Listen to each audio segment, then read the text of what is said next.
मैंने शिवसेना को बहुत अपोज किया, पर आज एक परिस्थिति निर्माण हो गई है जहां मराठी माणूस खतरे में है। आज एक नौजवान लड़का या लड़की इस शहर में खुद का एक रूम नहीं ले सकता। हमारी आइडियोलॉजी किन मुद्दों पर ठाकरे परिवार से अलग है, पर हम एक साथ आए थे महाविकास आघाड़ी के लिए, जिसका फोकस है health, education, infrastructure, environment, protection of animal. जो एक्चुअल मुद्दे पर हमारे सामने जो लड़ रहे हैं वो क्या कह रहे हैं, हम मुंबई में खान को मेयर नहीं बनने देंगे। आज बीजेपी का इल्जाम ये है कि पवार जी भी एक साथ आ रहे हैं, चाचा भतीजा भी एक साथ हो रहे हैं, तो ये भी शायद डर की राजनीति है, ऐसा वो कह रहे हैं। ये साफ दिखाई दे रहा है कि एक साइड पे एक पार्टी है जो हर चुनाव को एक हिंदू मुस्लिम चुनाव बनाना चाहिए। आज अगर दो पक्ष एक साथ आ रहे हैं डेवलपमेंट के लिए तो वो एक अच्छी बात है। रामायण और महाभारत हुई पितृमोह की वजह से या अपने सिबलिंग्स की वजह से, वही चीज़ हो रहा है बड़ी पार्टीज में, may be Shiv Sena, may be NCP, may be even Congress, और इसके वजह से ये पार्टीज फेलियर्स की तरफ जा रहे हैं, जो हमें इतिहास ने भी बताया है। लॉजिकली देखा जाए तो शायद अजीत दादा को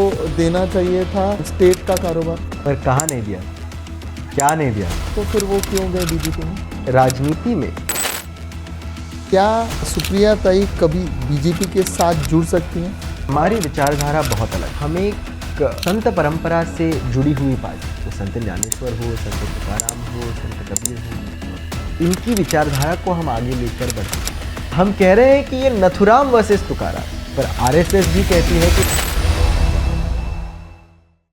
पॉलिटिक्स एक गंदा खेल है, इसमें मुझे बिल्कुल भी इंटरेस्ट नहीं है, ऐसा मानने वाले लोगों के लिए ही ये पॉडकास्ट है। और जिसे पॉलिटिक्स में इंटरेस्ट है वो तो एंड तक देखे।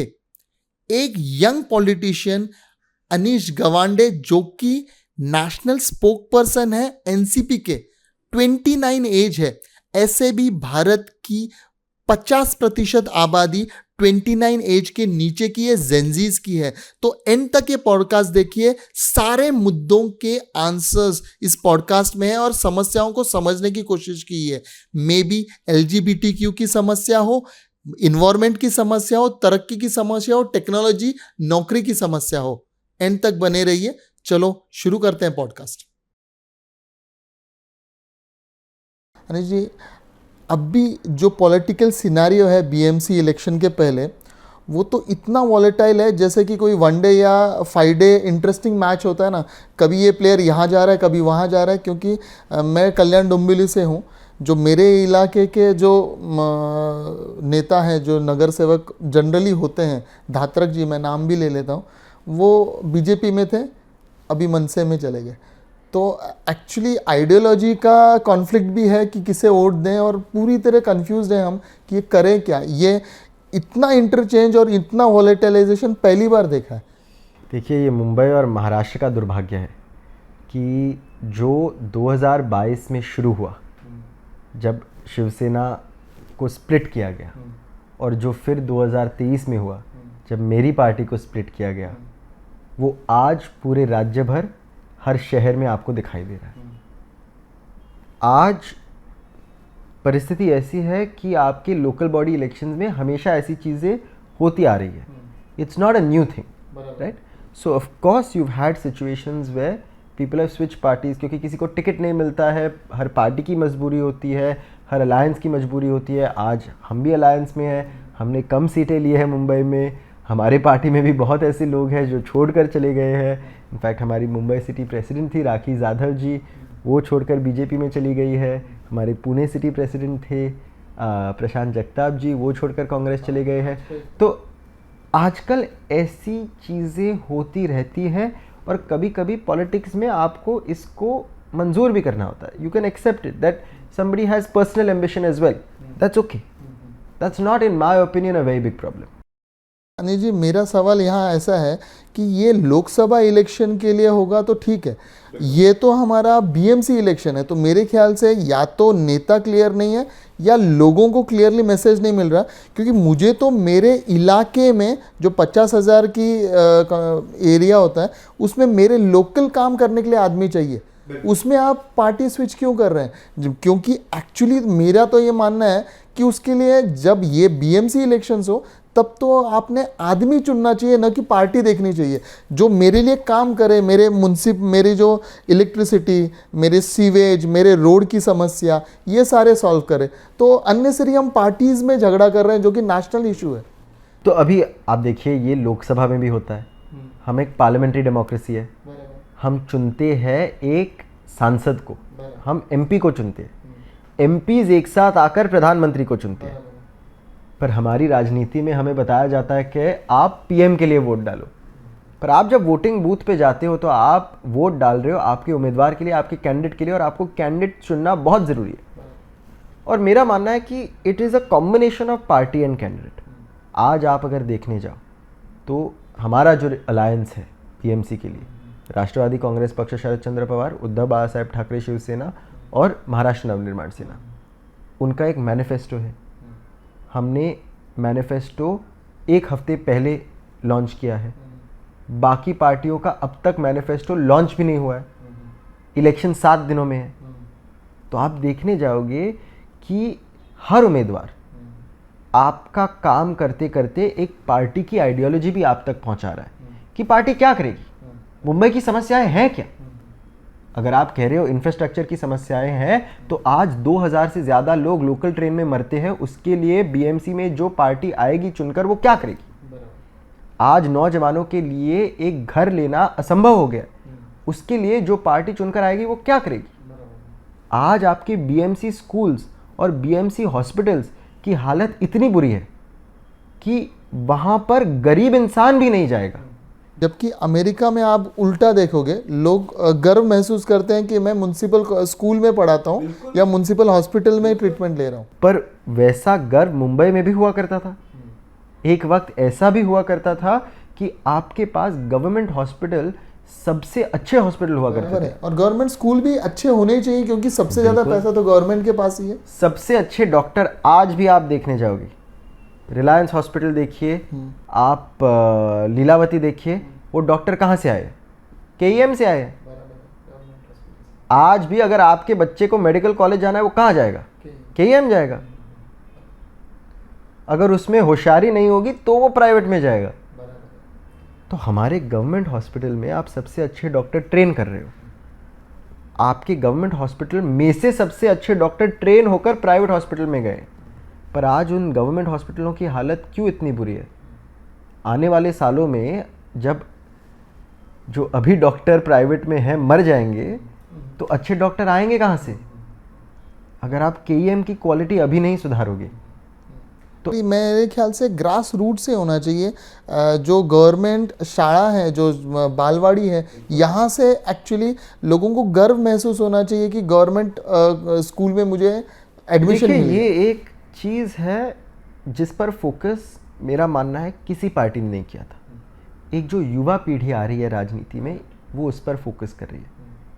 आदित्य ठाकरे जी है, मेरे अच्छे दोस्त हैं, उन्होंने बीएमसी स्कूल्स के लिए सबसे ज़्यादा काम किया है मेरे मुताबिक। उन्होंने आईबी करिकुलम बीएमसी स्कूल तक पहुंचाया और उन्होंने कहा कि हम बीएमसी स्कूल्स को सुधार कर इंटरनेशनल स्टैंडर्ड्स पर लाएंगे।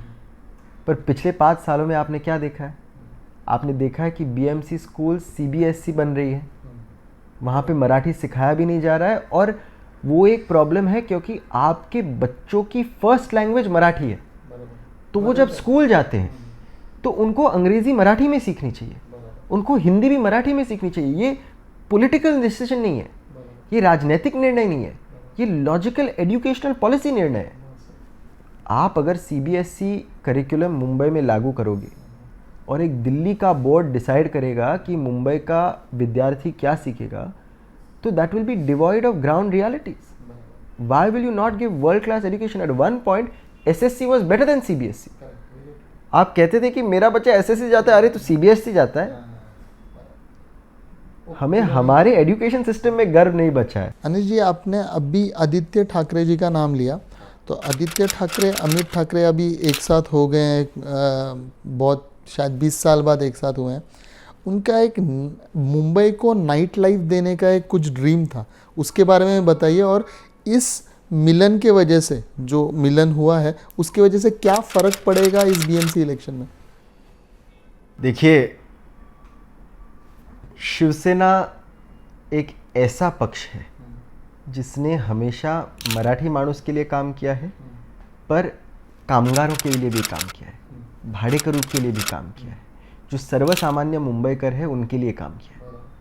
हमें शिवसेना सिर्फ बाला साहेब ठाकरे के आइडियोलॉजी से देखनी नहीं है, हमें प्रबोधनकार ठाकरे की आइडियोलॉजी से भी शिवसेना देखनी बहुत ज़रूरी है। आप अगर प्रबोधनकार ठाकरे जी के लेख पढ़ोगे तो आपको उसमें संयुक्त महाराष्ट्र की आइडियोलॉजी दिखेगी। और जब दो ठाकरे बंधु एक साथ आए थे, राज ठाकरे जी और उद्धव ठाकरे जी, उन्होंने संयुक्त महाराष्ट्र का एक नाम लिया था। संयुक्त महाराष्ट्र चळवळ में आप देखने जाओगे तो हर कम्युनिटी के, हर धर्म के लोग शामिल थे। जो हुतात्मा स्मारक मुंबई में है, जो फ्लोरा फाउंटेन में है, उसमें जो 107 शहीदों के नाम है, उसमें हिंदू है, मुसलमान है, क्रिश्चियन है, गुजराती है, पारसी है। महाराष्ट्र के लिए जिन्होंने अपनी जान दी है, उसमें हर धर्म के लोग हैं, हर जाति के लोग हैं, हर कम्युनिटी के लोग हैं। तो जब एक मराठी अस्मिता की बात की जाती है, जब एक मराठी मानुस के लिए आवाज़ उठाया जाता है, वो सिर्फ भाषा या धर्म पे आधारित नहीं है, वो एक आइडेंटिटी पे आधारित है जो मानती है कि अगर मैं मुंबई में पैदा हुआ हूँ तो मुंबई मेरी जन्मभूमि और कर्मभूमि है, और उसके लिए जो काम करते हैं वो मराठी मानुस ठहराते हैं। तो ये दो बंधु जब आज एक साथ आए हैं, वो आए हैं क्योंकि आज मराठी मानुस खतरे में है, मराठी अस्मिता खतरे में है, मराठी मानुस का अस्तित्व मुंबई में खतरे में है। और मैं ये क्यों कहता हूँ, मैं आपसे ये बहुत खुला खुला कह सकता हूँ कि मैंने शिवसेना को बहुत अपोज किया। बहुत सालों से मैं बाला साहेब ठाकरे जी के खिलाफ बहुत ठाम तरीके से खड़ा रहा हूँ, पर आज एक परिस्थिति निर्माण हो गई है जहाँ मुंबई में सर्वसामान्य मुंबईकर के लिए जगह नहीं रही है। आप इस शहर की समस्याएं देखिए, आपके पास रेंट इतना बढ़ गया है कि आज एक नौजवान लड़का या लड़की इस शहर में खुद का एक रूम नहीं ले सकते। खरीद तो सकते ही नहीं, खरीदने की बात छोड़ ही दीजिए। हाँ। पर आप अगर रेंट भी करने जाए 20, 30, 40, 50, 60 हज़ार शेयरिंग पे, बराबर है। कौन ऐसे पैसे दे पाएगा? आधे से ज़्यादा बम्बई इसलिए तो खाली है। इसीलिए वो खाली है क्योंकि रेंटल प्राइसेस इतने बढ़ गए हैं कि जो अफोर्ड कर सकते हैं उनके पास ऑलरेडी घर है, बराबर है, और जो अफोर्ड नहीं कर सकते हैं उनको आज उल्लासनगर, बदलापुर, भिवंडी दूर तक ढकेला गया है। तो आज अगर आपको सर्वसामान्य मुंबईकर की समस्याओं को आगे बढ़ाना है तो आपको एक साथ आना पड़ेगा, एक कॉमन मिनिमम प्रोग्राम बनाना पड़ेगा। आज राष्ट्रवादी कांग्रेस पक्ष शरद चंद्र पवार एक इंडिपेंडेंट पार्टी है। हमारी आइडियोलॉजी किन मुद्दों पर ठाकरे परिवार से, राज ठाकरे जी से, उद्धव ठाकरे जी से अलग है, पर हम एक साथ आए थे महाविकास आघाड़ी के लिए, एक कॉमन मिनिमम प्रोग्राम के लिए 2019 में। इस बीएमसी चुनाव के लिए भी हमने एक कॉमन मिनिमम प्रोग्राम निकाला है जिसका फोकस है health, education, infrastructure, environment, protection of animals, जो एक्चुअल मुद्दे हैं। पर हमारे सामने जो लड़ रहे हैं वो क्या कह रहे हैं? हम मुंबई में खान को मेयर नहीं बनने देंगे।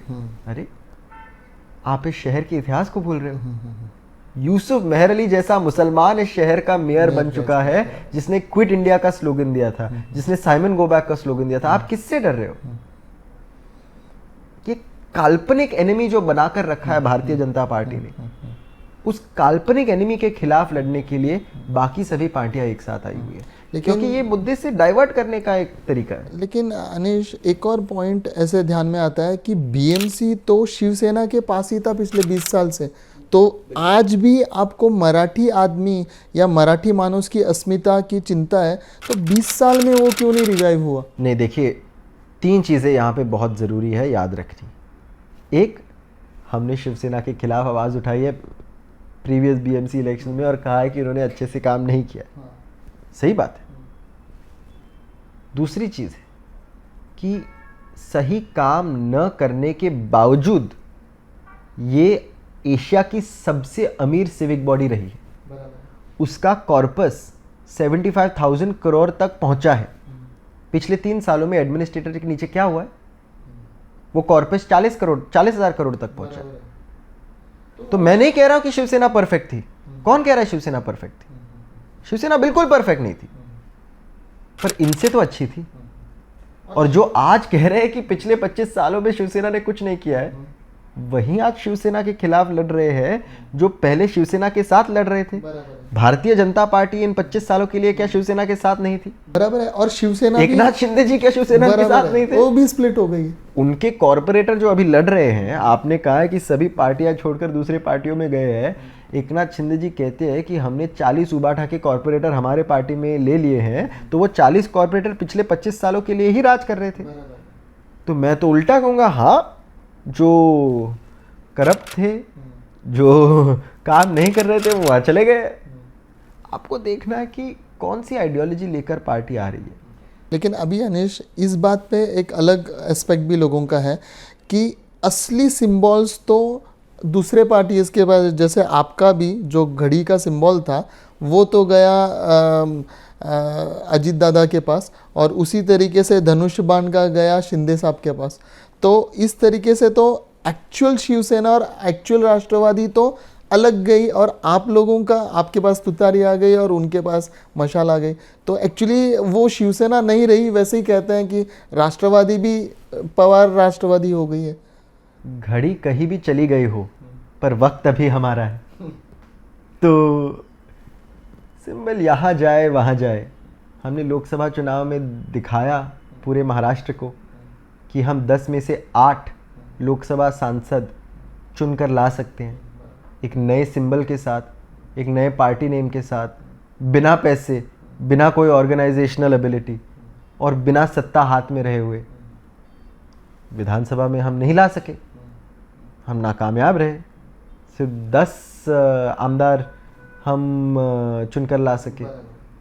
तो ये चीज़ें होती रहती है। आज एक सुशिक्षित वोटर बहुत सतर्क है। उस वोटर को पता है कि सिंबल बदल गया है। उस वोटर को पड़ी नहीं है कि वो सिंबल किसके पास था, ओरिजिनल सिंबल कौन सा है, कौन सा सिंबल नया वाला है। उसको पता है कि इस सिंबल पे कौन आज लड़ रहा है और वो क्या काम कर रहा है। आज बीजेपी का इल्ज़ाम ये है कि जो ठाकरे ब्रदर्स एक साथ आ रहे हैं, जो ठाकरे ब्रांड कह रहे हैं, वो एक्चुअली भय की राजनीति है। बिकॉज ऑफ फियर वो एक साथ आ रहे हैं, रादर बिकॉज ऑफ लव। उसी तरीके से ऐसे सुनने में आया है कि पवार जी भी एक साथ आ रहे हैं, चाचा भतीजा भी एक साथ हो रहे हैं पूना में। तो ये भी शायद डर की राजनीति है, ऐसा वो कह रहे हैं, क्योंकि इसके बाद शायद उनके पास अपना अस्तित्व की लड़ाई के लिए वो बाकी सब दूर रख रहे हैं, और वो बोल रहे हैं कि भले कितना भी एक साथ आए, जीतेंगे तो हम ही। तो फिर अंबरनाथ में भारतीय जनता पार्टी और कांग्रेस क्यों एक साथ आ रहे हैं? डर से आ रहे हैं। किससे डर रहे? मराठी मानुस से डर रहे। अकोट में भारतीय जनता पार्टी और AIMIM क्यों एक साथ आ रहे हैं? डर से आ रहे हैं। क्यों आ रहे हैं? कि स्थानिक स्वराज्य संस्था की राजनीति में आपके स्थानिक नेता जो होते हैं वो कई निर्णय लेते हैं जो कभी कभी राज्य के राजनीति के खिलाफ या से अलग होते हैं, या देश के राजनीति के खिलाफ या अलग होते हैं। वो लोकल पॉलिटिक्स होती है, वो डेवलपमेंट फोकस पॉलिटिक्स होती है, और वो होनी चाहिए। आज अगर 2 पक्ष एक साथ आ रहे हैं डेवलपमेंट के लिए, तो वो एक अच्छी बात है, क्योंकि ये साफ दिखाई दे रहा है कि एक साइड पे एक पार्टी है जो हर चुनाव को एक हिंदू मुस्लिम चुनाव बनाना चाहती है। उनके लिए लोकसभा चुनाव में भी वो प्रधानमंत्री जी का नाम लेते हैं, उनके लिए विधानसभा चुनाव में भी वो प्रधानमंत्री जी का नाम लेते हैं, अभी म्यूनिसिपैलिटी के चुनाव में भी वो प्रधानमंत्री जी का नाम ले रहे हैं। आपको नहीं बता रहे हैं कि वो कौन से रास्ता बनाएंगे। देवा भाऊ का नाम ले रहे हैं। आप देखिए फोटो बड़ी किसकी होती है वहां पे। देवा भाऊ की फोटो बड़ी होती है या पंतप्रधान नरेंद्र मोदी जी की फोटो बड़ी होती है? वो तो उनका क्या बोलते हैं, प्रेरणा स्रोत है। तो पर प्रेरणा स्रोत सिर्फ काफी नहीं है ना। आप काम क्या करने वाले हो? आज आप पूछो पिंपरी चिंचवड़ म्यूनिसिपल कॉरपोरेशन में जो सत्ता में है, जो एडमिनिस्ट्रेटर के नाम पर वो म्यूनिसिपल कॉरपोरेशन चला रहे हैं, वो देश का अभी सबसे फास्टेस्ट ग्रोइंग म्यूनिसिपल कॉरपोरेशन है। उसमें इतना करप्शन चालू है, उसमें इतना लैक ऑफ प्लानिंग चालू है कि आप नहीं सोचोगे कि पुणे का सबसे बड़ा सबब जो महाराष्ट्र का इंडस्ट्रियल सेंटर होना चाहिए, वो आज स्ट्रगल कर रहा है जॉब्स वहाँ पे रखने के लिए। आप अगर ड्राइव करते जाओगे चाकण में, आप 2-2 घंटे अटक जाओगे। ऐसी परिस्थिति आप नहीं निर्माण होने दे सकते महाराष्ट्र में। This is a failure of basic governance. आप हिंदू मुसलमान छोड़ दीजिए, आप खान बनेगा मेयर या मराठी बनेगा मेयर या हिंदू बनेगा मेयर छोड़ दीजिए, काम कौन करेगा उस पर ध्यान दीजिए और फिर लोगों को बताइए कि आप इस देश के लिए, इस शहर के लिए क्या करने वाले। उनका एक नारा सबसे फेमस हो रहा है, वो है आप ट्रिपल इंजन सरकार बना दो। नेशन में है, स्टेट में है, अगर आप आपके म्यूनसिपैलिटी में भी लेके आओगे तो काम जल्दी हो जाएंगे। नहीं, इनकी ट्रिपल इंजन सरकार एक रिक्शा है जिसमें सीएनजी खत्म हो गया। ट्रिपल इंजन सरकार होते हुए भी आज मुंबई में खड्डे बढ़ते क्यों जा रहे हैं? ट्रिपल इंजन सरकार जो आज अभी उनके पास दिल्ली में है, वो होने के बावजूद AQI 1000 तक क्यों पहुंच रहा है? ट्रिपल इंजन सरकार महाराष्ट्र में होने के बावजूद आज आपके पास मुंबई मेट्रो में फ्लडिंग क्यों है? जो मेट्रो आपने सिर्फ पिछले साल बनाई है, वो आज बारिश में एक स्विमिंग पूल बन जाती है। ये आपकी लेगेसी है, ये आपका ट्रिपल इंजन है। कितने हॉर्स पावर का इंजन है? लेकिन अनिश, सबसे ज़्यादा काम भी पिछले 5 साल में हुए। इतने रोड वर्क्स या इतने फ्लाईओवर्स या बुलेट ट्रेन आना, मेट्रो होना, आज तक तो कहाँ पे बुलेट ट्रेन? उस बुलेट ट्रेन का कॉस्ट एस्केलेशन अभी 100% है, उसका कॉस्ट डबल हो गया। ये टेंडर वाली सरकार है। काम क्यों हो रहा है? क्योंकि वो टेंडर लगा सकते हैं। आप अटल सेतु देखिए, अटल सेतु पिछले साल खोला गया, उसमें ऑलरेडी खड्डे हैं। सी लिंक 15 साल पहले खोला गया, उसमें आज भी खड्डे नहीं है। आप काम करो, कौन कह रहा है मत काम करो, पर अच्छा काम करो, क्वालिटी होने वाला काम करो। ये सभी प्रोजेक्ट जिनका क्रेडिट वो आज ले रहे हैं, वो प्रोजेक्ट शुरू किए गए थे कांग्रेस की सरकार में। कांग्रेस एनसीपी की सरकार में इन सभी प्रोजेक्ट का बिगिनिंग शुरू हो गया था। इन चीज़ों को वक्त लगता है। इन्होंने ही आवाज़ उठाया था जब मुंबई पुणे एक्सप्रेसवे का क्रेडिट कांग्रेस सरकार ने लिया था, क्योंकि वो कंप्लीट हो गया था जब हमारी कांग्रेस और एनसीपी सरकार आई थी। तब जब उसका क्रेडिट हमने लिया तो पहले उन्होंने कहा कि नहीं नहीं नहीं नहीं, ये तो शिवसेना बीजेपी सरकार के वक्त बनाया गया था। वही लॉजिक इस्तेमाल कीजिए और बताइए लोगों को कि इस काम की शुरुआत कब हुई थी।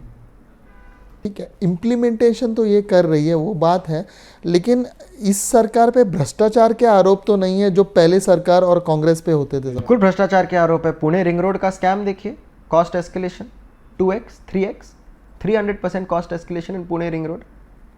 आप देखिए आज मुंबई मेट्रो के टेंडर्स में बहुत सारे करप्शन के एलिगेशन हुए हैं, क्योंकि जो कंस्ट्रक्शन क्वालिटी है वो आपको दिखाई दे रही है।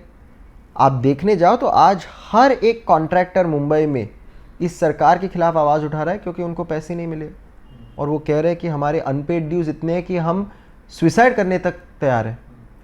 लेकिन फिर ये मुद्दे अपोजिशन उठाती क्यों नहीं है? क्योंकि जब मोदी जी आए थे सत्ता में 2024 के आसपास में, तब उन्होंने हमेशा मतलब बेसिकली करप्शन के इशू पे ही उन्हें वोट मिला था। विकास और करप्शन जब मोदी ब्रांड आया था, तो आप लोग क्यों नहीं बीजेपी के करप्शन के इशू को बिल्कुल उठाते रहते हैं। आप रोहित पवार को देखिए, पिछले महीने उन्होंने एक पूरे महीने तक संजय शिरसाट जी के खिलाफ कैंपेन चलाया MIDC के करप्शन के लिए। पर आज परिस्थिति इतनी गंभीर है कि जब आप कहते हो कि भारतीय जनता पार्टी भ्रष्ट है, तो भारतीय जनता पार्टी के समर्थक कहते हैं हाँ हम मानते हैं भारतीय जनता पार्टी भ्रष्ट है, पर बाकी पार्टियां भी भ्रष्ट है। तो आपको नेशनलिस्ट भ्रष्ट चाहिए या एंटी नेशनलिस्ट भ्रष्ट चाहिए? ये क्या आर्ग्यूमेंट हुआ? कभी कभी वो ये भी कहते हैं कि पार्टी इतनी बड़ी है तो एक आध दो तो करप्शन होते रहते हैं। तो देखिए, अगर आप एक चुनाव सिर्फ हिंदू मुसलमान, नेशनल एंटी नेशनल, अर्बन नक्सल, इन मुद्दों पर चलाओगे तो आप कितना भी करप्शन एक्सपोज करो, आप कितनी भी नाकाबिया एक्सपोज करो, उनके सपोर्टर सेटिस्फाई नहीं होंगे। पर आज आप देख लीजिए, जो आज लाड़की बहन योजना के समर्थन में आए थे भारतीय जनता पार्टी के वोटर बनकर, वो आज नाखुश है क्योंकि उनके नाम निकाले गए हैं। जो क्रॉप इंश्योरेंस के नाम पर भारतीय जनता पार्टी को वोट दे रहे थे, उनको आज पता चला है कि वो 1 रुपए का क्रॉप इंश्योरेंस सिर्फ 2 साल के लिए चलाया और फिर अब वो बंद कर दिया गया है। जो इरिगेशन के लिए भारतीय जनता पार्टी के लिए वोट डाल रहे थे, उनको आज समझ आ गया है कि मराठवाड़ा में, विदर्भ में अब तक पानी नहीं पहुंचा है। इनकी सरकार अभी 10 साल केंद्र में पावर में है, ऑलमोस्ट सेम टाइम राज्य में पावर में है, एक्सेप्ट फॉर महाविकास आघाड़ी के 2 साल जो भी कोविड के साल थे। अभी दूसरा एक और इल्ज़ाम है जो कि स्पष्ट है, जो पूरे देश भर में लगाया जाता है पार्टीज़ पे, वो ये है कि जो पवार परिवार इज़म होता है, फैमिली से ही लोग आते हैं पॉलिटिक्स में।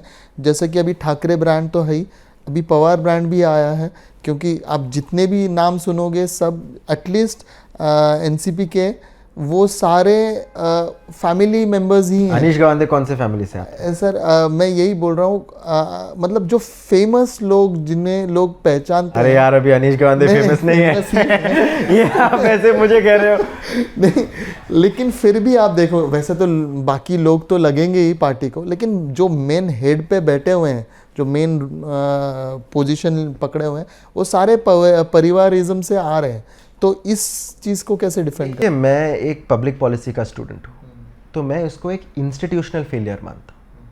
आप एक पार्टी को नहीं कह सकते कि इस पार्टी में परिवारवाद है या किसी और पार्टी में परिवारवाद है। बीजेपी में नहीं दिखता है ना कोई मोदी। आप आधे देखो परिवार, अशोक चव्हाण जी है, हाँ। उनकी बेटी अभी श्रीजया जी है, वो भारतीय जनता पार्टी में है। ज्योतिरादित्य सिंधिया जी अभी भारतीय जनता पार्टी में है। लेकिन पहले तो पर आप कह रहे हो कि परिवारवाद इस पक्ष में नहीं है, तो इन्होंने ही परिवारवाद आगे बढ़ाया है। और आप अगर देखने जाओ स्टैटिस्टिक्स, तो actually more political dynasties are part of the BJP than of any other political party as a percentage term. So it is a systemic problem. और मैं ये भी मानता हूं कि अगर एक परिवार से 2 या 3 लोग राजनीति में उतर रहे हैं तो वो गलत बात नहीं है। क्यों नहीं उतरने चाहिए? बिल्कुल उतरने चाहिए। पर मैं दूसरी चीज़ आपको बताता हूँ। आज हमने एक परिस्थिति निर्माण की है इस देश में जहाँ पे युवाओं को राजनीति में उतरने का मौका नहीं मिलता। वहाँ पे राजनीति में उतरने के लिए पाथवेज नहीं है। वहाँ पे राजनीति में उतरने के लिए आपके पास पैसे नहीं है। तो जब तक आप ये सिस्टेमिक प्रॉब्लम नहीं सॉल्व करोगे, और वो धीरे धीरे सॉल्व होती है। मेरे जैसे नौजवान को राष्ट्रीय प्रवक्ता बनाने में एक राष्ट्रीय पार्टी का बड़ा हाथ है, वो है राष्ट्रवादी कांग्रेस पक्ष, शरद चंद्र पवार। उन्होंने मुझे एक अपॉर्चुनिटी दी है, उसको मुझे आगे लेके जाना है। आज आप अगर देखने जाओ तो हमारे जो उम्मीदवार जीत कर आए हैं लोकसभा के चुनाव में, भास्कर भागरे जी देखिए, वो एक एसटी कम्युनिटी के एमपी है, जो एक प्रोफेसर है, वो पॉलिटिकल फैमिली से नहीं आते। आप नीलेश लंके को देखिए, नीलेश लंके जी जो अभी एक एमपी है, वो भी नहीं आते एक पॉलिटिकल फैमिली से। बजरंग सोनावणे, नए चेहरों को मौके मिल रहे हैं, पर क्या होता है, मीडिया उनको कवरेज नहीं देती, फिर फंडिंग नहीं आती, फिर सेंटर से पैसे नहीं आते। तो ये स्ट्रक्चरल प्रॉब्लम जो है, उसको हमें एक पॉलिटिकल लेंस से देखना पड़ेगा। हमें देखना पड़ेगा कि हम लोगों को ट्रेन कैसे कर सकते हैं। सर अनिल जी, मैं इंटरप्ट कर रहा हूँ। जो स्ट्रक्चरल प्रॉब्लम आप बोल रहे हैं, इसका भारत के इतिहास में भी गवाह मिलता है हमें। महाभारत बोलिए, रामायण बोलिए, दोनों में पुत्र मोह के वजह से, जो रामायण और महाभारत हुई पुत्र मोह की वजह से ही, या अपने सिबलिंग्स की वजह से, वही सुनने में आता है। वही चीज़ हो रहा है बड़ी पार्टीज़ में, may be Shiv Sena, may be NCP, may be even Congress. और इसके वजह से ये पार्टीज़ फेलियर्स की तरफ जा रहे हैं, जो हमें इतिहास ने भी बताया है। तो वो आपको लगता नहीं है क्या कि अगर वो लॉजिकली देखा जाए तो शायद अजीत दादा को देना चाहिए था स्टेट का कारोबार। पर कहाँ नहीं दिया था, क्या नहीं दिया था? तो फिर वो क्यों गए बीजेपी में? देखिए, वो अभी उन्होंने जो निर्णय लिया उसका रीज़न आपको उन्हें ही पूछना पड़ेगा। पर राजनीति में, पर्टिकुलरली डेमोक्रेसी में, हर एक को अपना निर्णय लेने का अधिकार है। और मैं ये मानता हूँ कि इंस्टेड ऑफ सेइंग कि परिवारवाद है या पुत्र मोह है या यहाँ पे पुत्री मोह है, आपको ये देखना पड़ेगा हम नौजवानों को सशक्त कैसे बना सकते हैं, स्वबलीय कैसे बना सकते हैं, ताकि वो चैलेंज कर सके। अगर कोई नॉन पॉलिटिकल फैमिली का कैंडिडेट सुप्रिया ताई के खिलाफ बारामती में एक अच्छा कैंपेन चलाता है और कहता है कि मैं सुप्रिया ताई से अच्छा काम कर पाऊंगा, तो हमें एक ऐसी लोकशाही बनानी चाहिए कि वो वहां पे जीत सके। और हम अगर वैसी लोकशाही बना पाए तो मैं आपको अभी लिख कर देता हूं कि सुप्रिया ताई भी खुश रहेंगी, पवार साहब भी खुश रहेंगे। क्या सुप्रिया ताई कभी बीजेपी के साथ जुड़ सकती हैं? नहीं, अब वो भी आपको उन्हें पूछना पड़ेगा। मतलब क्या आपके विचारधारा या ये एक हो सकते हैं? नहीं, देखिए, हमारी विचारधारा बहुत अलग है। हमारी विचारधारा शिव शाहू फुले अंबेडकर की विचारधारा है। हमारी विचारधारा स्वर्गीय यशवंतराव चौहान जी की विचारधारा है। तो हम एक संत परंपरा से जुड़ी हुई पार्टी है। वो संत ज्ञानेश्वर हो, संत तुकाराम हो, संत कबीर हो, इनकी विचारधारा को हम आगे लेकर बढ़ते जा रहे हैं। और हमारे जो पूर्वी प्रांत अध्यक्ष हैं जयंत पाटिल जी, महाराष्ट्र अध्यक्ष जयंत पाटिल जी, उन्होंने कहा था कि आज जो एक लड़ाई है वो नथुराम वर्सेस तुकाराम है। तो आरएसएस की विचारधारा आपसे मिल नहीं सकती? हम कह रहे हैं कि ये नथुराम वर्सेस तुकाराम है। आरएसएस भी कहती है कि नथुराम हमारे नहीं है। नथुराम जी ने कहा होगा कि आरएसएस मेरी है, पर आरएसएस भी कहती है कि नथुराम हमारे नहीं है। पर आज एक नथुरामवादी विचारधारा जो देश में फैल रही है, जो एक द्वेष की विचारधारा देश में फैल रही है, जो एक हिंसा की विचारधारा देश में फैल रही है, उसके खिलाफ हम सबको आवाज उठाना बहुत जरूरी है। वो भारतीय जनता पार्टी को भी आवाज उठानी जरूरी है, क्योंकि आज हमें वापस तुकाराम के पास जाना होगा कि एक संत तुकाराम कह सकता है कि द्वेष के सामने मैं प्यार को चुनूंगा, कि मेरे खिलाफ कितने भी अन्याय हो, मैं अन्याय के खिलाफ आवाज उठाते रहूंगा। नहीं जी, मैं ये इसलिए भी जानना चाह रहा हूँ क्योंकि कुछ बहुत ही अच्छे नेता हैं एनसीपी में जिन्हें मैं भी बहुत फेवर करता हूँ, जैसे सुप्रिया ताई जुड़े हैं। मैं चाहता हूँ कि उन्हें मैं नेशनल नेता की तरह देखूँ, उन्हें कोई अच्छा कैबिनेट मिले या वो ऊपर जाए। और महाराष्ट्र का कोई भी आदमी दिल्ली तक जाके, मतलब प्राइम मिनिस्टर क्यों शरद पवार जी नहीं बन पाए, मुझे even I doubt still now, but इस पर कई किताबें लिखी जा सकती है। लेकिन एक्चुअली एक मराठी मानुस को दिल्ली लीड करनी चाहिए थी। शायद कभी हमारे देवा भाई को मौका मिले, I am not sure about it, but Supriya ताई सुले जी ने किसी तरीके से, क्योंकि क्या है, अगर आप बहुत स्टेट लेवल पे रह जाओगे तो फिर आपको वो काम करने को नहीं मिलता जो नेशनल लेवल पे मिलता है। कोई कैबिनेट मिलने के बाद खासकर आपको काम करके दिखाने को मिलता है। तो इसीलिए क्या आप कॉम्प्रोमाइज़ थोड़ा बहुत कर सकोगे? बिल्कुल नहीं, क्योंकि आप आज जो कह रहे हैं वही प्रॉब्लम, कि हम मानते हैं कि सिर्फ कैबिनेट मंत्री काम करता है, तो फिर हमने सांसद क्यों चुने? ऑपोजिशन को हमने क्यों चुना है?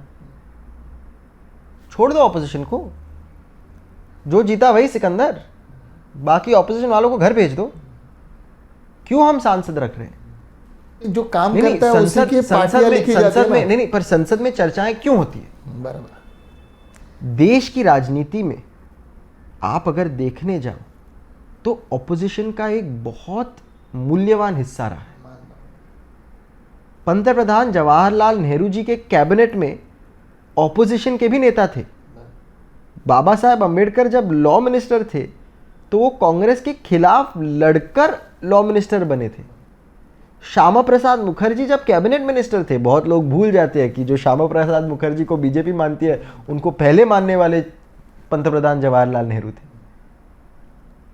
वो जो एक राजनीति थी वो हम आज भूल गए, क्योंकि अटल बिहारी opposition वाजपेयी ने भी बहुत पेशेंटली सुना अपोजिशन सबको। किया। बिल्कुल, आज आप जो बीजेपी देख रहे हैं, आज आप जो बीजेपी देख रहे हो, वो एक अलग बीजेपी है जो भूल गई है कि opposition is not opposing for the sake of opposing. आप सुप्रिया ताई के डिबेट्स देखो, आप उनके सामने एक पॉलिसी रखो तो आप मानोगे नहीं, पर 15 मिनट में वो आपको बता सकेंगी कि पॉलिसी में क्या कमियां हैं, etcetera etcetera, because that is what she is skilled at, and that is a skill that exists in the opposition and in government.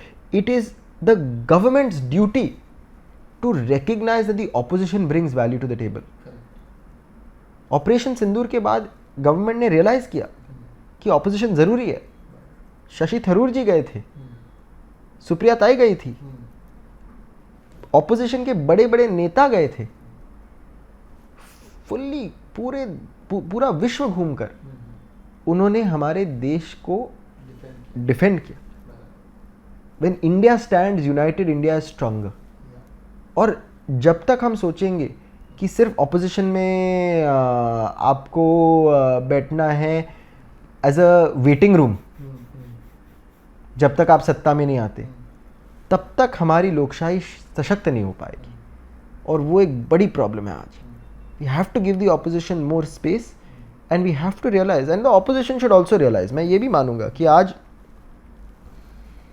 Parliament को ऑपोजिशन भी कभी कभी फंक्शन करने नहीं देती, गलत है। बहुत सारे नौजवान लोग हैं हमारे जैसे पार्टी में भी जो मानते हैं कि हमें बॉयकॉट नहीं करना चाहिए पार्लियामेंट। अक्सर बॉयकॉट हो जाता है, बिल्कुल, पर ताली एक हाथ से नहीं बचती। लेकिन आप अगर वंदे मातरम को 10 घंटे दोगे और एयर पोल्यूशन को एक भी नहीं घंटा दोगे, तो फिर क्या होगा? आपको इज्जत देनी चाहिए। आप इज्जत दोगे तो आपको इज्जत मिलेगी, आप इज्जत नहीं दोगे तो आपको इज्जत नहीं मिलेगी। अभी डिबेट कहीं और लेके जाता है, या डिस्कशन रादर देन डिबेट। मैं ये बोल रहा था कि आपने बहुत बार एयर पोल्यूशन या इन्वायरमेंटल केयर का जिक्र किया है, तो क्या आप मानते हैं कि डेवलपमेंट एंड इकोसिस्टम, जो हमारा नेचुरल इकोसिस्टम हो, एक साथ एग्जिस्ट कर सकता है? देखिए, ये एक बहुत बहुत गंभीर प्रश्न है। आज हम एक डेवलपिंग कंट्री है, हमें मैन्युफैक्चरिंग बढ़ाना है, हमें जीडीपी बढ़ाना है, हमें लोगों को रोजगार देना है, इंफ्रास्ट्रक्चर करना है, हमें इंफ्रास्ट्रक्चर सबसे ज़्यादा पोल्यूशन होता है, जिसमें सबसे ज़्यादा पोल्यूशन होता है। तो मैं ये बिल्कुल नहीं मानता कि environmentalism should come at the cost of progress, पर आपके पास एक science backed data forward solution होना चाहिए। आज दिल्ली में आप देखने जाइए या मुंबई में देखिए, अभी तक गवर्नमेंट कमीशन्ड लार्ज स्केल एक भी स्टडी नहीं है जो कहता है या बताता है हमें कि पोल्यूशन किसके कारण हो रहा है। वो कंस्ट्रक्शन की वजह से हो रहा है, वो गाड़ियों की वजह से हो रहा है, वो इंडस्ट्री की वजह से हो रहा है, वो फार्म फायर की वजह से हो रहा है। क्यों हो रहा है पोल्यूशन? पहले आपको पता होना चाहिए कि कॉज क्या है, फिर आप उसका सोल्यूशन ढूंढ सकोगे। तो आज सरकार को डेटा ही कलेक्ट नहीं करना है, उनको प्रॉब्लम को एक्नॉलेज ही नहीं करना है। आप अगर देखो तो मुंबई में जो कंस्ट्रक्शन चल रहा है वो बिना ग्रीन कवर लगाए हुए चल रहा है। मैं नहीं कह रहा हूँ कंस्ट्रक्शन मत कीजिए, पर आप अगर बिल्डिंग बांध रहे हो तो वहाँ के वार्ड ऑफिसर की जिम्मेदारी है ये इंश्योर करना कि वो कवर्ड है ताकि धूल ना आए सभी जगह। आप यहाँ पे कोस्टल रोड बांध रहे हो, वो धूल वहीं पड़ी हुई है 3, 4, 6 महीने। So you should take measures to even mitigate. Mitigate. I am not saying avoid. आप अगर अरावली का भी मुद्दा देखें, क्या माइनिंग ज़रूरी है? बिल्कुल ज़रूरी है। क्या बाकी राज्यों में माइनिंग नहीं किया गया है? बिल्कुल किया गया है। मुंबई से पुणे आप जाते हो तब क्या सह्याद्री को तोड़ा नहीं गया है? बिल्कुल तोड़ा गया है। पर उसमें लॉन्ग टर्म इम्पैक्ट क्या होगा? उसकी वजह से जो डेजर्टिफिकेशन है, जहाँ से राजस्थान में जो एक डेजर्ट है वो बढ़ता जा सकेगा अरावली के बिना, उसके क्या डेंजर है वो आपको समझने पड़ेंगे। आप बिना सोचे समझे निर्णय मत लीजिएगा। कोई नहीं कह रहा है, कि इन निर्णयों को नहीं लेना चाहिए, पर आपके पास कोई साइंटिफिक कमेटी होनी चाहिए, उसका लॉन्ग टर्म इम्पैक्ट असेसमेंट होना चाहिए। आप सिर्फ एक टेंडर के लिए आपकी ज़मीन बेच दोगे, आपके पहाड़ बेच दोगे, आपकी नदियाँ बेच दोगे, तो फिर क्या फ़ायदा। अंधाधुंध कारोबार नहीं होना चाहिए। और What about the policies what BJP made regarding stray dogs और कबूतरों के कंट्रोल के बारे में जो आजकल पॉलिसीज चालू हैं, उनके बारे में क्या ख्याल है? ये इन चीज़ों को एक सेंसेशनल टॉपिक बनाया गया है। अब स्ट्रे डॉग्स की समस्या देखिए, क्या स्ट्रे डॉग्स एक समस्या है देश में? बिल्कुल है। क्या स्ट्रे डॉग्स को रास्तों से हटाना चाहिए? बिल्कुल हटाना चाहिए। पर आप उनको कहाँ रखोगे? लोगों को रखने के लिए या लोगों के घरों के लिए आपके पास जगह नहीं है, पर आपके पास करोड़ों स्ट्रे डॉग्स के लिए शेल्टर की जगह है। कहाँ से? हर एक स्ट्रे डॉग को एक शेल्टर में रखने के लिए आपको महीने के 2,500 रुपये लगते हैं। आप वो कहाँ से लाओगे? ये लाड़की बहन योजना प्रो मैक्स है। जब सुप्रीम कोर्ट ऐसी निर्णय लेती है, प्रैक्टिकली नहीं सोचती है। आज साइंटिफिकली बैक्ड एविडेंस एक ही है, वैक्सीनेट, स्टेरिलाइज, रिटर्न। पहले एक कुत्ते को वैक्सीनेट कीजिए, फिर उसको स्टेरिलाइज कीजिए, मतलब उसके बच्चे नहीं होंगे, और फिर उसको वापस जहाँ था वहाँ जाकर रखिए। इसके दो कारण हैं। एक है कि आप अगर एक कुत्ते को वहाँ से हटाओगे तो बहुत महंगा होगा। दूसरी चीज़ है कि आप अगर एक कुत्ते को इस इलाके से हटाओगे तो दूसरे इलाके का कुत्ता वहाँ पर आके बैठेगा। वो कुत्ता वैक्सीनेटेड नहीं होगा, स्टेरिलाइज नहीं होगा, तो वहाँ कुत्ते की समस्या बढ़ जाएगी। अनिश, कुत्तों को ना अपना टेरिटरी मालूम करने के लिए या ढूंढने के लिए ना कई महीने लग जाते हैं, और वो अपना टेरिटरी मार्क कर लेते हैं, और वो वहाँ झगड़ा करके आपस में एक साथ, मेरे साथ यही 3 कुत्ते रहेंगे ऐसा, और फिर दूसरा कुत्ता आएगा तो झगड़ा होता है, फिर अननेसरी, मतलब एक वो काटते हैं एक दूसरे को और परेशान करते हैं। पर देखिए, ये एक नाकामियत है आपकी सिविक बॉडी की। बराबर है। और ये दिल्ली में stray dog population is 10 times the population of stray dogs in Mumbai. Why? Because not sterilized. Because the MCD is corrupt. They have not done their job. The BMC did a far better job. बैल घोड़ा hospital में आज भी आप जा सकते हो किसी भी कुत्ते के साथ, किसी भी स्ट्रे डॉग के साथ, और उसको स्टेरिलाइज करवा सकते हो। वो दिल्ली में नहीं होता। और आप एक MCD की नाकामियत को छुपाने के लिए एक अब्सर्ड सोल्यूशन ढूंढ रहे हो कि सभी स्ट्रे डॉग्स को शेल्टर भेज दीजिए। ये नहीं होता ऐसे। लेकिन सुप्रीम कोर्ट के खिलाफ आदमी फिर कहाँ जा सकता है? रास्ते पे उतर सकता है। फिर रास्ते पे उतरकर पुलिस से पीटा जा सकता है, जैसे मुझे पीटा गया। मैंने कभी सोचा नहीं था कि राजनीति में पहली बार पीटा जाऊंगा तो दिल्ली पुलिस से पीटा जाऊंगा, वो भी दिल्ली में, कुत्तों के लिए। मतलब क्या देश बनाकर रखा है हमने। ये एक फ्रीडम ऑफ डिसेंट है जो आपको समझना पड़ेगा। हर एक निर्णय जो कोर्ट लेता है या एक सरकार लेती है, वो सही निर्णय नहीं होता। उसके खिलाफ आवाज़ उठाने की एक राइट हर एक सिटीजन के पास है। उस राइट को डिफेंड करना बहुत ज़रूरी है। मैं तो कुत्तों को, मतलब मैं कुत्तों को खुद नहीं पालता, मेरे पास बिल्लियाँ हैं। मैं वहाँ गया था क्योंकि बहुत सारे नौजवान लोग थे जो ज़िंदगी में पहली बार प्रोटेस्ट कर रहे थे। उनके खिलाफ आपने पुलिस भेज दी। मिडिल क्लास हाउसवाइफ्स, उनके खिलाफ आपने पुलिस भेज दी। उनके बाल खींचकर उनको पुलिस वैन में डाला। क्या चल रहा है? कुत्तों के लिए आवाज़ उठा रहे हैं यार। मतलब ये बेवकूफ़ी नहीं, मतलब if it were not so terrifying it would be funny कि आप किस पर पुलिस उतना तो सेंसिटिव होना चाहिए गवर्नमेंट ने। और दिल्ली पुलिस के पास और कुछ काम नहीं है। बराबर। मतलब इस देश में रेप खत्म हो गया है, मर्डर खत्म हो गया है, पिक पॉकेटिंग खत्म हो गया है, डकैती खत्म हो गई है, गुंडागर्दी खत्म हो गई है कि आपको यहाँ पे जाके इंडिया गेट पे जो लोग आए उनको मारपीट में फंसाना है। So I mean the government's priorities are a big problem right now and you don't understand where the government's priorities are. उनको सिर्फ मीडिया मैनेजमेंट करना है हर रोज। अनिश, अभी डिस्कशन दूसरे रूल्स और रेगुलेशंस पे लेके चलते हैं। मैंने ये भी देखा है कि आप LGBTQ के अधिकार के लिए बात करते हैं, तो आपका मतलब करंट सिनेरियो क्या है भारत देश में फॉर LGBTQ? मतलब वो कितना लीगल है, इलीगल है, मैरिजेस है, अडॉप्शन है, ये सारा थोड़ा बता देंगे। और कौन सा देश है जो प्रोग्रेसिवली ये कर रहा है जिससे हमने सीख लेनी चाहिए?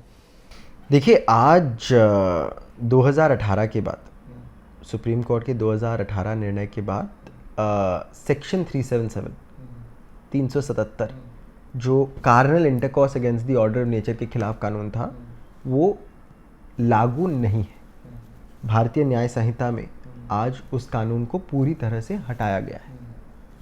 जो adultery is not crime, not adultery, then homosexuality is not a crime. homosexuality is not a Adultery is also thankfully not a crime. Okay. We should not have adultery being a crime. हाँ. क्योंकि it should be a grounds for divorce but should not be a crime. पर आज homosexuality is no longer a crime. So that has been a major victory for LGBTQ+ rights in India.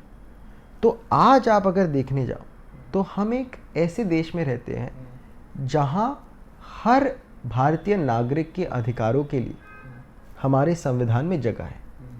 तो जो मूल अधिकार है वो हर एक भारतीय नागरिक के पास है, whether they gay, straight, bi, transgender, all of these. मूल अधिकार थोड़ा बता देंगे तो क्या? तो मूल अधिकार आप अगर freedom of speech, freedom to live with whoever you want to, freedom to sort of wear whatever you want, religion you want, right? Correct. तो वो आपके मूल अधिकार है। बराबर। तो आपके पास अभी कौन से अधिकार नहीं है? आपके पास शादी के अधिकार नहीं है, आपके पास अडॉप्शन के अधिकार नहीं है, आपके पास आज इनहेरिटेंस के अधिकार नहीं है, आपके पास ये अधिकार नहीं है कि अगर आपका पार्टनर अस्पताल में हो तो उसको विजिट करने के आपके पास अधिकार नहीं है, if your relationship is not recognised on paper. तो LGBTQ+ राइट्स मेरे लिए एक मानवीय अधिकार का मुद्दा है। It's not a political issue, it's not an issue that the BJP is very opposed to. It's not an issue that there is they are in favor of it. They are in favor. Yeah. So I think across party lines, the good part is कि LGBTQ+ rights have been recognized as human rights. Okay. Supreme Court has recognized it. This government has introduced the Transgender Persons Protection of Rights Act. This government मतलब कौन The BJP government. Yeah. 2019 में. Correct. So 2019 was when the Transgender Persons Protection of Rights Act was introduced after the 2016 Nalsa judgment by the Supreme Court. Okay. तो आज जो transgender community है उनके अधिकारों के लिए हमें लड़ना चाहिए, ये सरकार भी मानती है। जो तृतीयपंथी समाज है उसके लिए हमें एजुकेशन और एम्प्लॉयमेंट में एक जगह रखना बहुत ज़रूरी है। We must provide access to education and employment for transgender persons, क्योंकि नहीं तो the only jobs that they are able to do are begging and sex work. So if you want to move away from that, the only practical solution is to educate somebody, to make sure that they can be employed. तो उस मायने में सरकार ने एक कानून लाया हुआ है, उसका इम्प्लीमेंटेशन अनफॉर्चुनेटली ठीक तरीके से नहीं हुआ है। We been pushing for better implementation, पर इस देश में इम्प्लीमेंटेशन बहुत सारी चीज़ों का अच्छे से नहीं हुआ है। But at least there is a basic moral understanding that this is something that we should be aware of. जब 2019 में महाविकास आघाड़ी की सरकार महाराष्ट्र में चुनी गई थी, तब अजीत दादा डेप्यूटी चीफ मिनिस्टर थे। वापस वो अभी भी डेप्यूटी चीफ मिनिस्टर है, वो कुर्सी बदलती नहीं है सरकारों में। उन्होंने खुद कहा ना, भाई कुछ भी हो जाए मैं डेप्यूटी सीएम हूँ। तो अजीत दादा डेप्यूटी सीएम थे, तब महाराष्ट्र में हमने ट्रांसजेंडर वेलफेयर बोर्ड की स्थापना की थी, और तभी एक हेल्पलाइन भी शुरू होने वाली थी for young people, particularly those in tier 2, tier 3 cities and rural areas, जो स्कूल्स में है, जिनको बुली किया जाता है, छक्का हिजड़ा बोल के उन पर मतलब उनको नाम बुलाए जाते हैं और डिप्रेशन में आ जाते हैं। इतने सारे सुसाइड होते हैं। आपने देखा होगा कि स्टूडेंट सुसाइड्स बढ़ते जा रहे हैं, स्कूल में बच्चे हैं उनके सुसाइड बढ़ते जा रहे हैं, मेंटल हेल्थ एक बहुत बड़ी समस्या होती जा रही है। तो इस सब को ध्यान में रखते हुए there was going to be a helpline in English, Hindi and Marathi that was sensitive to all of these questions, because ये समस्याएं नहीं है। फिर भी अर्बन साइड में ये एक्सेप्ट किया जाता है, गांव और tier 3 और tier 2 सिटीज़ में तो और प्रॉब्लम होता होगा। You know, in some ways इस देश की खूबियत यही है कि acceptance comes from the most unexpected quarters. Raju Shetty ji है जो एक फार्मर्स लीडर है, हथकरंगा से वो एमपी हुआ करते थे। वो स्वाभिमान शेतकरी पक्ष के हेड है। 377 के डिसीजन के बाद उनको पूछा गया what is your opinion on LGBT rights. उन्होंने कहा मैं फार्मर्स राइट्स लीडर हूँ। If I don't support LGBT rights it's hypocritical. If somebody else is in distress I will support them. You should not be discriminated against on any ground. That is the basic principle upon which this country is founded. तो आज supreme court में एक decision आया 2023 में which was against the petition for marriage equality, जहाँ पे court ने कहा कि LGBT couples don't have the right to get married to each other. That was a setback. पर मेरे लिए वो एक अपॉर्चुनिटी है। पार्लियामेंट को दिखाना चाहिए कि we are one of the most progressive countries in the world, और दिखाना चाहिए कि we will pass marriage equality through parliament. You know, Ireland जैसे देश में जो एक बहुत कंजर्वेटिव क्रिश्चियन देश है, उसमें marriage equality was granted by the legislature of the country. USA जैसे देश में तो ऑफ कोर्स सुप्रीम कोर्ट से मैरिज इक्वालिटी को बढ़ावा मिला हुआ है। हमारे यहाँ ताइवान जैसे देश में भी सिविल यूनियंस को एक्सेप्ट किया गया है। हांगकांग में भी there is a proposal to accept civil union. So it's a basic. South Africa में you have multiple sort of legacies of marriage equality and civil union. तो ये एक मानवीय अधिकारों का मुद्दा है कि आज अगर किसी को अपने पार्टनर को हॉस्पिटल में जाकर मिलना है, the lack of a marriage certificate should not be what stops them from meeting their partner. अगर किसी को अपने पार्टनर के साथ घर खरीदना, the lack of a marriage certificate should not be a problem or a impediment to getting that house together. तो ये एक लंबी जंग है, ये हम लड़ते जाएंगे, but progress is incremental.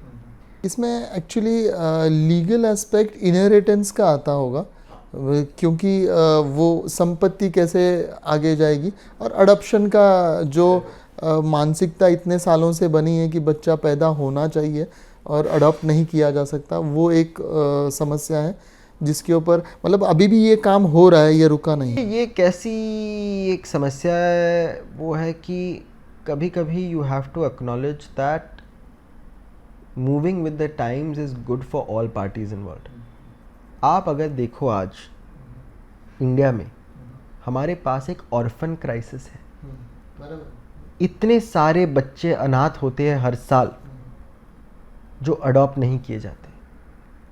उन्हें शेल्टर होम में रहना पड़ता है, चाइल्ड प्रोटेक्शन सर्विसेज के सेंटर्स में रहना पड़ता है। उन सेंटर्स में बाथरूम अच्छे नहीं होते हैं। 20-20 बच्चे ऐसे कमरे में सोते हैं, वहाँ पे उनको अच्छी एक एजुकेशन नहीं मिलती। अनिश जी, मैं तो ऐसा कहूँगा कि LGBTQ राइट्स प्लस के साथ आप एडॉप्शन के ऊपर भी, क्योंकि सिंगल मदर और सिंगल फादर का बहुत बड़ा कंसेप्ट हो रहा है मुंबई और मेट्रो सिटीज़ में, क्योंकि they can really take care good care of kid. क्योंकि as it is single mother, मतलब एक इंडिपेंडेंट लड़की अगर एक बच्चा या 2 बच्चे अडॉप्ट कर ले तो उसका भी फैमिली बन जाता है, वो भी अपने आप को अधूरा नहीं महसूस करता। पर हमने ये मुद्दे उठाए थे जब इस सरकार ने अडॉप्शन और सरोगेसी के नियम बदले थे। जब कानून बदला था सिर्फ 2 साल पहले 2023 में, सुप्रिया ताई ने इस पर बातचीत की थी, शशि थरूर जी ने बातचीत की थी, तृणमूल कांग्रेस के MPs हैं उन्होंने बातचीत की थी, पर सरकार हमारे सजेशंस को कंसिडर करने में असफल रही। उन्होंने हमारे सजेशंस को एक्सेप्ट नहीं किया, क्योंकि उनके लिए जो वो टेबल पर लाते हैं वही पास होना चाहिए, उसमें कोई एडिट अमेंडमेंट नहीं होना चाहिए। तो हम भी इन कानूनों के खिलाफ आवाज़ उठा रहे थे, क्योंकि in our opinion we must make it easier to adopt. We must ensure that regardless of whether you're gay or LGBT, single mother, single father should be able to adopt. उसमें आप of course safeguards रखो, पर across the world ये safeguards रहे हैं कि ensure that somebody is not being abusive towards their child, ensure that somebody is not adopting for the wrong reasons. Of course इसके लिए safeguards रखने चाहिए, कौन कहेगा नहीं रखने चाहिए। पर जब आपके पास ऐसी परिस्थिति है जहाँ लाखों बच्चे हर साल अनाथ बन रहे हैं और उनके सामने एक ऐसी ज़िंदगी है जहां 18 साल के बाद उनके पास कोई सपोर्ट सिस्टम नहीं है, तो आपको एक इनोवेटिव सोल्यूशन लाना पड़ेगा। In fact we should be encouraging people to adopt. We have a country of 1.5 billion people. पर हमारे जो सांसद हैं वो क्या कहते हैं, आप 4 बच्चे पैदा कीजिए, आप 6 बच्चे पैदा कीजिए, हिंदू खतरे में है। बाबा अगर हर एक हिंदू खतरे में है बोलने लगा, या हर एक मुस्लिम खतरे में है बोलने लगा, और हर एक परिवार में 6-6, 7-7, 8-8 बच्चे पैदा होने लगे, तो हम सब खतरे में पड़ जाएंगे। क्योंकि यही सबसे बड़ी समस्या है देश में। यही सबसे बड़ी समस्या है देश में, कि आप अगर कह रहे हो कि डेवलपमेंट और पोल्यूशन में एक मिडिल ग्राउंड हमें लाना चाहिए, वो मिडिल ग्राउंड तब पॉसिबल है जब हमारी पॉपुलेशन वो अलाउ करेगी। अगर हमारी पॉपुलेशन 1.5 to 2.5 बिलियन पहुंच गई तो अरावली छोड़ो हमारे समुंदर तक सेफ नहीं रहेंगे। तो हमें ये सोचना चाहिए कि what can we do innovatively, how can we plan 20, 30, 40 years ahead, और उसके लिए नौजवानों को एक डिसीजन मेकिंग रोल में रहना बहुत ज़रूरी है। अभी एक पर्सनल सवाल आपसे पूछता हूँ, अब आपका जो सेक्सुअल इन्फिनिटी है, मतलब लाइकिंग है, वो आप फ्रीली बताते हैं। तो जैसे आप कहते हैं कि आप खुद गे हैं, तो उस हिसाब से मैं ऐसा बोल रहा हूँ कि जब आप सीनियर पोजीशन किसी मंत्रालय में जाएंगे या पॉलिटिक्स में जाएंगे, तो कुछ देश है जो बैन करते हैं इस चीज़ को, तो फिर कैसे होगा handling of this? I'll give you a great example. मेरे एक दोस्त और साथीदार है लियो वराडकर, जो मराठी है, और जो आयरलैंड के प्राइम मिनिस्टर बन गए थे, और 2 टर्म वो आयरलैंड के प्राइम मिनिस्टर रह चुके हैं। वो गे हैं, उनका एक पति है, he was the prime minister of Ireland for 2 terms. वो दोहा गए, वो दुबई गए, वो कतर गए, वो रशिया गए, वो सऊदी अरेबिया गए, वो सभी जगह, वो यहाँ भी आए जब it was criminalised. When you are in a position of authority, particularly when you are in a country like India, if your country does not have a problem with it, nobody has the right to have a problem with it. So the ability of your country to defend your rights is the most important. आज आप कह नहीं सकते कि एक हिंदू प्रधानमंत्री मुसलमान देश में जाकर उसके खिलाफ डिस्क्रिमिनेशन हो पाएगा, because he is being protected by his country.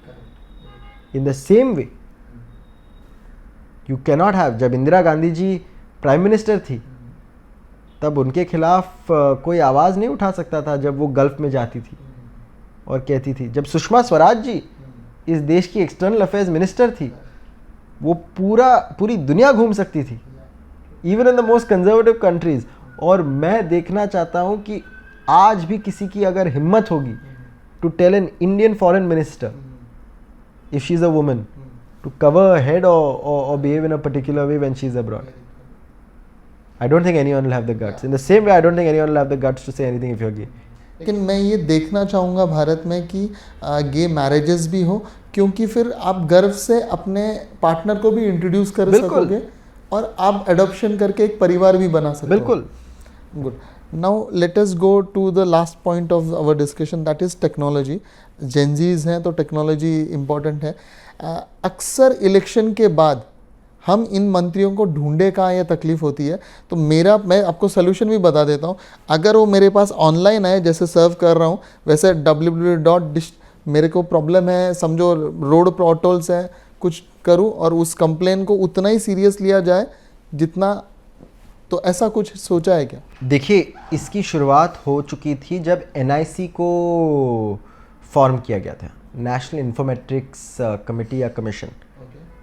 आज हर एक भारतीय नागरिक सांसद.in पर जाकर हर एक मंत्री के, हर एक सांसद के, चाहे वो लोकसभा सांसद हो या राज्यसभा सांसद हो, और हर एक मिनिस्ट्री के हर एक ऑफिशियल के नंबर प्राप्त कर सकता है। अगर आप चाहो तो आप अभी फ़ोन उठाकर ज्योतिरादित्य सिंधिया जी के ऑफिस को फ़ोन कर सकते हो, उनका ईमेल आप ऑनलाइन पा सकते हो। आज भी सुप्रिया ताई को अगर आपको फ़ोन करना है तो आप उनके नंबर पर कॉल कर सकते हो, उनका नंबर पब्लिकली अवेलेबल है वेबसाइट पर। उनके ऑफिस का एड्रेस है, उनका ऑफिशियल ईमेल है, उनका personal email which is the party email है, जो चेक किया जाता है। लोक प्रतिनिधि है तो वो लोक प्रतिनिधि को अपने डिटेल्स अपलोड करना बहुत ज़रूरी है। ये डिटेल्स आज अपलोड नहीं हो रहे हैं एट द लोअर लेवल, जो एक बड़ी प्रॉब्लम है। आज महाराष्ट्र में स्थानिक स्वराज्य संस्था की इलेक्शंस हो रहे हैं, स्थानिक स्वराज्य संस्था के इलेक्शंस हो रहे हैं। एफिडेविट सबने फाइल कर दिए हैं। एफिडेविट में आपका नाम होता है, नंबर होता है, ईमेल होता है, सब होता है, एड्रेस होता है, फाइनेंशियल्स होते हैं, फाइनेंशियल्स होते हैं, क्योंकि आपको अधिकार है जानने का कि आपका लोक प्रतिनिधि कितने पैसे बनाता है, उसके एसेट्स कहाँ हैं, उस पर किसका दबाव हो सकता है, वो किस पर दबाव उठा रहा है, कितने क्रिमिनल केस है। लोकसभा चुनाव के लिए वो एफिडेविट पब्लिकली अपलोड होना एक रूल है। आज तक अभी एफिडेविट फाइल होने के बाद 1 हफ्ता हो गया है, वो एफिडेविट बीएमसी इलेक्शन के लिए स्टेट इलेक्शन कमीशन ने अपलोड नहीं किए। ये लोकशाही के लिए बहुत घातक है। कोई भी पार्टी हो, बीजेपी हो, शिवसेना हो, कांग्रेस हो, एनसीपी, एसपी हो, कोई भी पार्टी हो, आपके कैंडिडेट के डिटेल आपको पता होने चाहिए, नहीं तो आप डिसीजन कैसे लोगे किसको वोट देना है। मैं नहीं कह रहा हूँ कि आपको मुझे वोट देने चाहिए या मेरे पार्टी को वोट देने चाहिए, पर आपको ये तो पता होना चाहिए कि आपका लोक प्रतिनिधि है कौन, उसके खिलाफ क्रिमिनल केस है या नहीं, उसके एसेट कितने हैं और उसका नंबर क्या है, चुनाव के पहले भी और चुनाव के बाद भी। क्योंकि चुनने के बाद उनका अगर फ़ोन स्विच ऑफ हो तो भी आपको उनके खिलाफ कंप्लेन करने का एक अधिकार होना चाहिए कि आपके लोक प्रतिनिधि आपको एक रिस्पांस नहीं दे रहे हैं। तो यूके में एक बहुत इंटरेस्टिंग सिस्टम है और हमें यहाँ पे भी लानी बहुत ज़रूरी है। उनके पास एक पिटिशन सिस्टम है। अगर आप एक पिटिशन शुरू करते हैं और उसको 50,000 से ज़्यादा या 10,000 से ज़्यादा सिग्नेचर मिलते हैं, तो उस पिटिशन को हाउस ऑफ कॉमन्स में डिस्कस होना एक रूल है। It is compulsory for that petition to be discussed in the House of Commons if it has received more than 10,000 or 50,000 signatures। तो बहुत अच्छा रूल है, क्योंकि इससे स्ट्रे डॉग्स की समस्या, बिल्कुल, या जो लोगों की समस्या, करेक्ट है, roads, potholes, air pollution, trees cut होना, जंगल उड़ जाना एक ही दिन में, या एआई पर अगर आप पिटिशन लगाते हो कि AI and the future of jobs. आज दुर्भाग्य की बात है कि संसद में अब तक एआई पर एक सुविस्तर चर्चा नहीं हुई है। AI is the biggest challenge that we are facing and the biggest opportunity. It is going to give disruption. अभी तो एजीआई आने वाला है। बिल्कुल। So what are you going to do about it? I deserve to know, you deserve to know, the people of India deserve to know. And that's not being discussed. So, we are discussing Vande Mataram, we are discussing Pandit Nehru ने बाबरी मस्जिद को पैसे दिए क्या, we are discussing कि अरे बाबा उस वक्त सोमनाथ मंदिर के लिए उन्होंने क्या किया। नहीं पड़ी है मुझे। सभी गलत चीज़ें पंडित जवाहरलाल नेहरू ने की है, बस हो गया, खत्म। मैं भी मानता हूं कि वो देश के सबसे बुरे प्राइम मिनिस्टर थे। अभी इस टॉपिक को खत्म कर दो और रियल इश्यूज पे बात करना शुरू करो, क्योंकि उसके बिना हम आगे नहीं बढ़ पाएंगे। And that's a disservice to the country. That is the true anti national behaviour.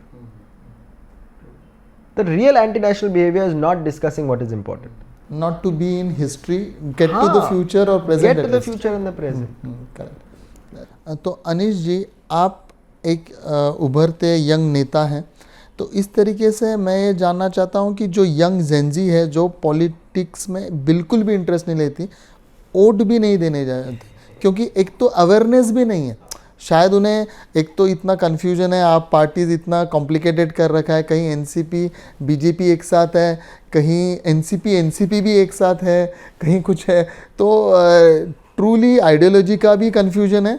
और इस सब पूरे केओस में ऐसा सोचते हैं कि ये गंदा चीज़ है, it's an bad thing politics, तो उसमें हाथ ही नहीं डालेंगे, दूर रहेंगे। तो उनके लिए आप कुछ बता दीजिए, ताकि एक संदेश दीजिए, ताकि उन्हें समझे कि चेंज कैसे लाया जा सके, या क्या आप संदेश देना चाहते हैं इस जेनजीज को? देखिए, पहले तो we can not under estimate the intelligence of Gen Z. जो ड्रीम 11 खेलते खेलते हर प्लेयर की टीम याद रख सकती है और प्लेयर स्वैप करते हुए हर एक प्लेयर की हिस्ट्री रख सकती है, वो 100% याद रख सकती है कि कौन सा कैंडिडेट कौन से चिन्ह पे लड़ रहा है। So Gen Z is more aware than you and me. उसमें आपको देखना पड़ेगा कि आज जेन जी कंटेंट कहाँ कंज्यूम कर रहा है. जेन जी अखबार नहीं पढ़ रहा है तो पॉलिटिकल पार्टीज रील्स बनाने लगी हैं. जेन जी आज पॉडकास्ट देख रहे हैं तो इसीलिए हम भी पॉडकास्ट पे हैं. So you have to meet Gen Z somewhere, right. You have to evolve with the evolving times. तो आज पॉलिटिकल पार्टीज को भी बदलाव लाना पड़ेगा अपने खुद के सिस्टम्स में, to ensure that you reach people more effectively where they are listening. और वो हो रहा है. आज इतने सारे कंटेंट क्रिएटर्स हैं जो आज बीएमसी इलेक्शंस पर रील्स बना रहे हैं, जो आज म्यूनिसिपल काउंसिल्स और म्यूनिसिपल कॉर्पोरेशन पर रील बना रहे हैं. इलेक्शन कमीशन को उनके साथ कोलैबोरेट करना चाहिए और कहना चाहिए कि why don't you get the information out. और मैं यही कहूँगा कि आज इस देश का मीडियन एज, जो एवरेज एज है, वो 29 ईयर्स है. मेरी उम्र भी 29 है, funnily enough. Which means more than half the country is under the age of 29 years. This means that they are the biggest voting bloc. Hindu voting block छोड़ो, मुस्लिम voting block छोड़ो, cast voting block छोड़ो, reason voting block छोड़ो, religion language voting block छोड़ दो. एक जो youth voting block है वो सबसे महत्वपूर्ण वोटिंग ब्लॉक है. इस वोटिंग ब्लॉक को खुद समझना होगा कि अपना इम्पोर्टेंस क्या है और मोबिलाइज होना होगा. That's when you will see demands being raised. Women as a voting bloc have emerged and that's why women's demands can now be heard more effectively. When will young people realize their own power and start ensuring that our demands are heard more effectively? And the best place to start, और 15 जनवरी को चुनाव है तो please vote कीजिएगा, is municipal elections.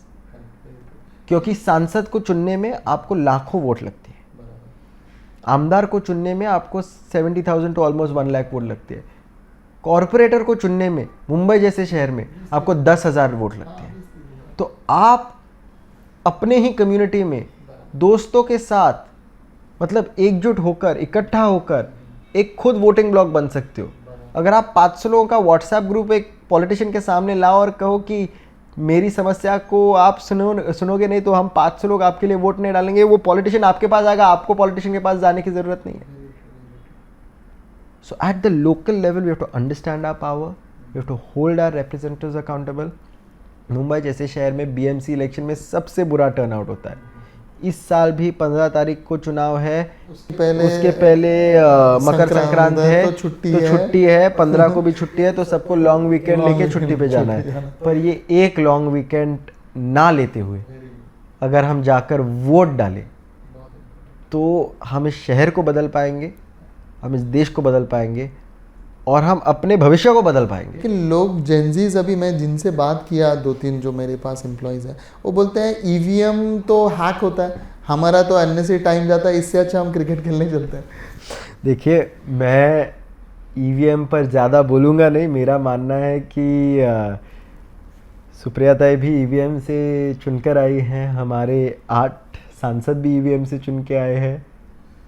उसी EVM के vote को लेकर हमारे सिर्फ 10 आमदार चुन के आए हैं. तो ईवीएम हैक हो या ना हो, अगर 90% लोग एक तरफा वोट डालेंगे तो ऐसा एक भी ईवीएम नहीं है देश में जो आप इतना हैक कर पाओगे कि पूरे पब्लिक मूड को बदल पाओगे. ईवीएम हैक होता है? मैं कह रहा हूँ अगर हैक हो भी रहा होगा, 10% हो रहा होगा, तो हमारा काम है कि 10 और % लोगों को हमारे साथ जोड़ना. ईवीएम को हम बदल नहीं पा रहे हैं, उसकी लड़ाई हम सुप्रीम कोर्ट में लड़ेंगे, उसकी लड़ाई हम कोर्ट ऑफ पब्लिक ओपिनियन में लड़ेंगे. पर तब तक चुनाव लड़ते रहेंगे और आशा, अपेक्षा, आकांक्षा यही रहेगी कि if we needed 35 to 40% of the vote to win, now we need 50 to 60% of the vote to win. तब तक लड़ते रहेंगे. Thank you Anish ji. आपने पहले तो बहुत खुशी हुई कि आप जैसे यंग एंटरप्रेन्योर्स आ रहे हैं पॉलिटिक्स में.